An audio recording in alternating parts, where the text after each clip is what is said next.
This is my review of the return of the old Magsafe connector on the new M1 Pro and the M1 Max MacBook Pros. I was super excited to get this feature back and believe it should never have left in the first place.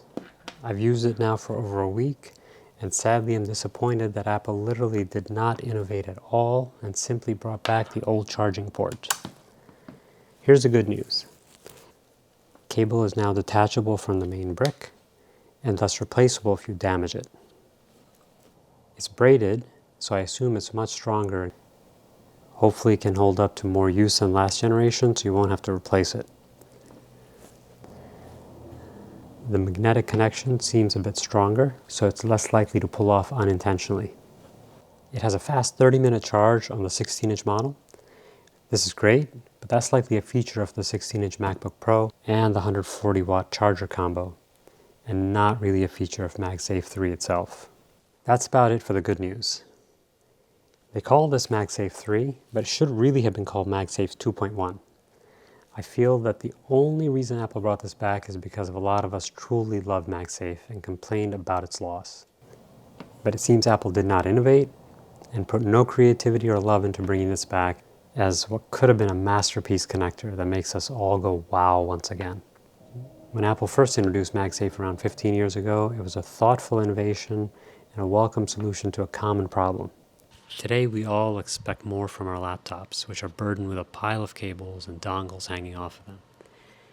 What I expect is another innovative use of Magsafe to solve our current problems, which are no longer just needing a charging port.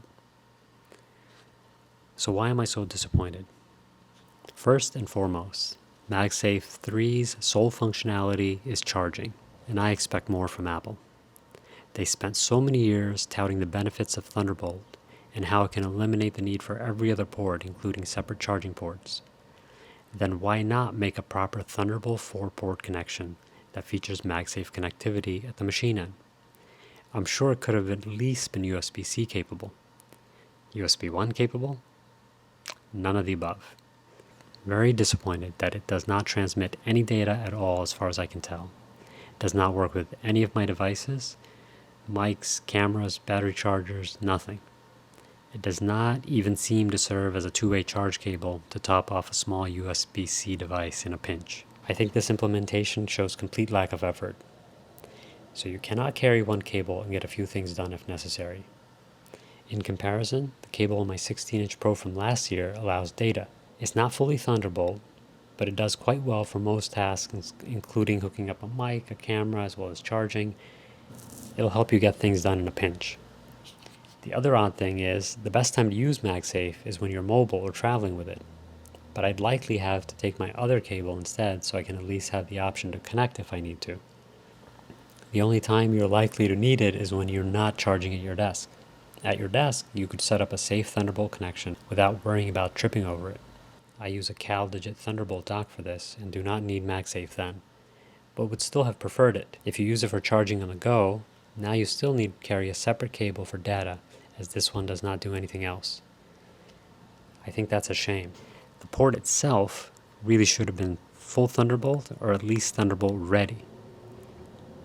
For example, they could have shipped with a simple USB-C level cable and offered a full Thunderbolt 4 cable as an upgrade or standalone cable for those who want it. I realize they did not claim any of this additional capability, so why be so hard on them?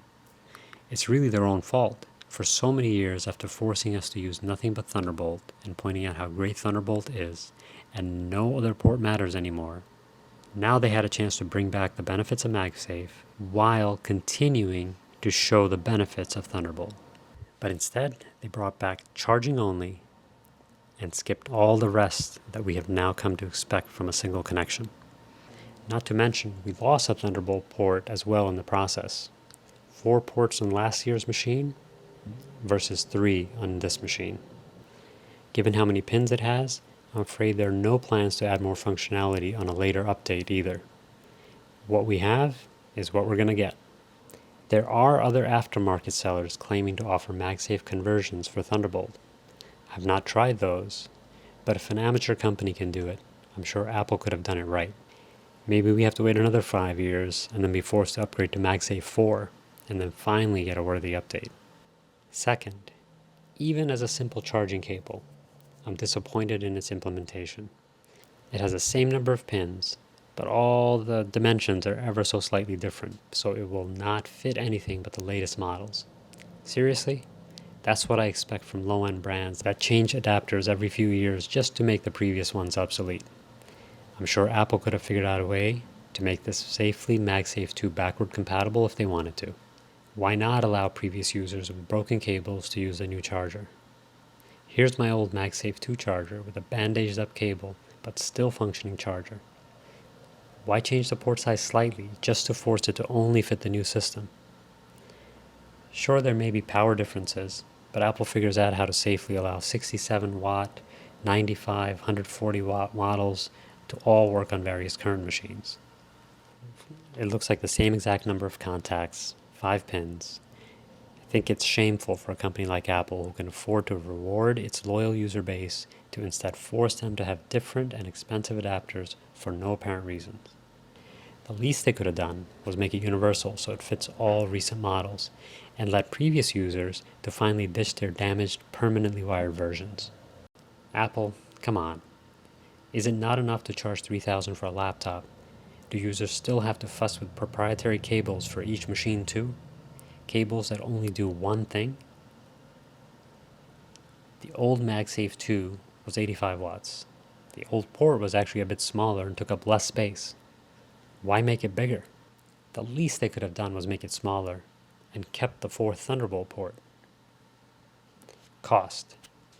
If you break or lose the charging cable, they want $50 to replace it.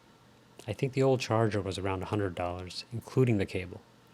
So there isn't even much of a savings if you break this one or lose it. Overall, I'm going to give it 1 to 2 stars. I really expected more. After waiting 5 years for MagSafe to return, sadly, I may not use it much now as it won't work with my dock, and this adapter won't work with my other machines. So now MagSafe is finally back, but sadly I'll likely be using Thunderbolt more often. This is so unfortunate given they had a chance to make us love it once again and make up for all the years we lived without it. Let me know what you think of MagSafe 3. Are you happy with it? Please post your questions in the comments below and I'll try my best to answer them in future videos. If you find these helpful, please be sure to subscribe, as you'd be helping my channel out and not miss any new content when it's added. See you next time.